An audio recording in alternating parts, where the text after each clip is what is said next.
আসসালামু আলাইকুম, সবাই কেমন আছেন? আশা করছি সবাই অনেক অনেক ভালো আছেন। রহস্য স্বাদ এবং অন্তরাজ কিচেন অ্যান্ড লাইফস্টাইলে সবাইকে স্বাগত। সবাইকে পবিত্র ঈদ উল ফিতরের অনেক অনেক শুভেচ্ছা। ঈদ মোবারক। আজ চলে এসেছি তোমাদের সাথে শেয়ার করতে ঈদ শপিং ব্লগ দ্বিতীয় পর্ব নিয়ে। রমজানের শেষ আর ঈদের প্রস্তুতির জন্য একটু দেরি হয়ে গেল তোমাদের সাথে শেয়ার করতে। আজ চলে এসেছি আলমাস পয়েন্টের পাশে নতুন একটা শপিং কমপ্লেক্সে। ওখান থেকে বের হয়ে আমরা চলে গেলাম অন্য একটি শপিং মলে। সেখান থেকে পছন্দ করে কয়েকটা লুঙ্গি, একটা শাড়ি কিনে নিলাম। এখন আমরা ওখান থেকে বের হয়ে চলে এলাম সিরামিক্স এর দোকানে। এখান থেকে আমার কিছু পছন্দের বাটি নিয়ে নিলাম। বাটিগুলো খুবই সুন্দর হয়েছে এবং ইউনিক ডিজাইনের ছিল। এমনিতেই রমজান মাস, সামনে ঈদ, এই কারণে অনেক মানুষের ঢল। অনেক কিছু কেনাকাটার পরে ক্লান্ত হয়ে গিয়েছিলাম, তাই আমরা চলে এসেছি আশারা শহীদ মিনারে বিশ্রাম নেওয়ার জন্য। এখানে বসে কিছুক্ষণ বিশ্রাম নেওয়ার পরে চলে গেলাম ফ্রুটস এর দোকানে। কিছু ফ্রুটস কিনে সোজা বাসায় চলে এলাম। প্রথমেই তোমাদেরকে দেখিয়ে দিচ্ছি, আমার ছোট্ট সোনামণির জন্য বাটি কিনে এনেছি। ওর 6 মাস পূর্ণ হয়েছে। বাটিটা খুবই ইউনিক ছিল।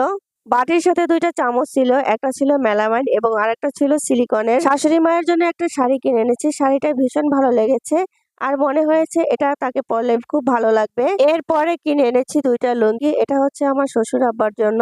আরো কিনে এনেছি একটা পাঞ্জাবি, পাঞ্জাবির সাথে একটা পায়জামা ছিল। পাঞ্জাবির কালার এবং কোয়ালিটি খুব ভালো ছিল, তাই আমি নিয়ে এলাম। তোমাদের কাছে কেমন লেগেছে সেটা বলে যাবে।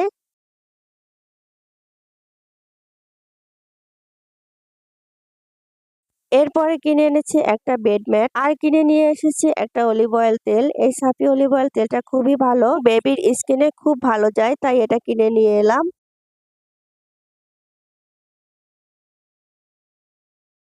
আয়েশের জন্য একটা প্রিমিয়াম কোয়ালিটির পাঞ্জাবি কিনে নিয়ে এসেছি ওর পছন্দের। আর আমার ছোট সোনামণির জন্য এই ড্রেসটা পছন্দ হয়ে গিয়েছিল, তাই নিয়ে নিয়েছি। আর কিনে নিয়ে এলাম কিচেনের কিছু অ্যাক্সেসরিজ। কেনাকাটার ফাঁকে একটা কেকের মোল্ডও নিয়ে নিলাম। শপিং এর শুরুতে আমরা গোল্ডের দোকানে গিয়েছিলাম। ওখানে ভিডিও করা রেস্ট্রিক্টেড ছিল, তাই ভিডিও করতে পারিনি। এটা হচ্ছে আমার ছোট্ট সোনামণির জন্য একটা সারপ্রাইজ গিফট। সারপ্রাইজ গিফটটি কেমন হয়েছে তোমরা বলে যাবে। এই ছিল আমাদের ঈদ শপিং ব্লগের তৃতীয় পর্বের কেনাকাটা।